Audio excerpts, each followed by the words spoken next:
எனக்கு ஒரு வீடியோங்க. இப்போங்க நமக்கு கல்யாணம் ஆகுது.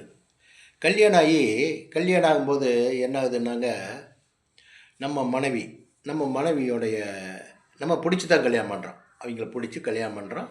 அவங்ககிட்ட இல்லற வாழ்க்கை நடத்துகிறோம். இல்லற வாழ்க்கை நடத்திட்டு இருக்கும்போது, நீங்கள் தவறான ஆள். லேடீஸுன்னாலும் சரி, ஜென்ஸுன்னாலும் சரி. 2 பேத்துக்கு இது பொருந்துங்க இந்த வீடியோ. நீங்கள் தவறான பல பெண்கள்கிட்ட சல்லாபம் பண்ணிட்டும் பிடிச்சிட்டும் பண்ணிட்டு ஓவரா லேடிஸாக இருந்தாலும் சில ஆண்கள்கிட்ட சல்லாபம் பண்ணிட்டும் பிடிச்சிட்டும் இருக்கும்போது அதனுடைய எஃபெக்ட் என்ன ஆகுன்னா நாளடைவில் என்னங்க உங்களுக்கு தெரியாது.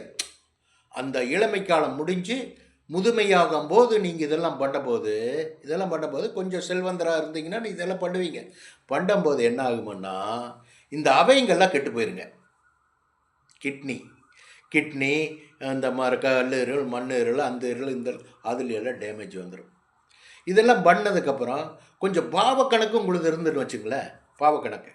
பாவக்கணக்கு மேலே இருந்ததுன்னு வச்சுங்க, அதெல்லாம் சேர்ந்து உங்களுக்கு டேமேஜ் ஆகி போயிடும். டேமேஜ் ஆகி அதெல்லாம் சேர்ந்து அதனுடைய தண்டனை கொடுத்தாங்கன்னால் அப்போ தாங்க இந்த கிட்னி மாற்றுறது, அது மாற்றுறது, இது மாற்றுறது, வருஷ கணக்கு உடம்பு சரியில்லாமல் ஆகிறது, இதெல்லாம் அதனால தான் வருது. என்னடா இப்படி சொல்கிறான்னு நீங்கள் நினச்சிக்காதீங்க. நான் முருக பக்தனுங்க, இறைவனை வழிபடுறவனுங்க. என்னங்க வாக்கிங் போயிட்டு வந்து ஒரு வீடியோ போடுறேங்க. அதனால் கவனமாக இருக்கணுங்க. நமக்கு லைஃபே கொஞ்ச நாள் தான். பணம் இருந்து என்னங்க பண்ணுறது? பணத்தை கட்டி பிடிக்க முடியும்? பணத்தை கட்டி சாப்பிட முடியும்? பாவங்கள் செய்யக்கூடாதுங்க. அடுத்தவங்களுடைய ஒய்ஃபை நம்ம கண்ணில் கூட பார்க்கக்கூடாது. அதே பாவங்க. நமக்குன்னு ஒரு துணை கடவுள் கொடுக்குறாரு, துணையோடு வாழானுங்க. கர்ம காரியம், பாவ காரியம் இதெல்லாம் செய்யவே கூடாதுங்க. உழைப்பில்லாத காய்ச்சி ஜோப்பில் போடவே கூடாது. என்னங்க இப்படி எல்லாம் இருந்தால் ஆரோக்கியமாக இருந்துட்டு ஆர்டர் வந்தால் மேலே போயிடலாம். இல்லாட்டி இதெல்லாம் பண்ணிங்கன்னா பல தண்டனைகள் எல்லாம் அனுபவிச்சுட்டு அசிங்கப்பட்டுட்டு போகணும். சரிங்களா?